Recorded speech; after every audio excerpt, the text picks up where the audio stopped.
What have you learned about birds? They fly south for the winter. They fly in. We learned this at migration. We learned this in the third grade. They fly in V formations.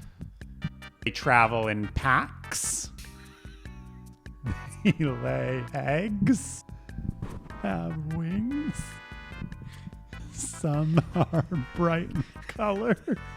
You just described the mighty ducks. I know birds. Name 5 types of birds. Flamingo, pigeon, cockatoo, cardinal, blue jay, robin, chicken, rooster, penguin, parakeet, blue-footed booby, yellow-belly sapsucker. Yeah, I took your challenge, and I raised it.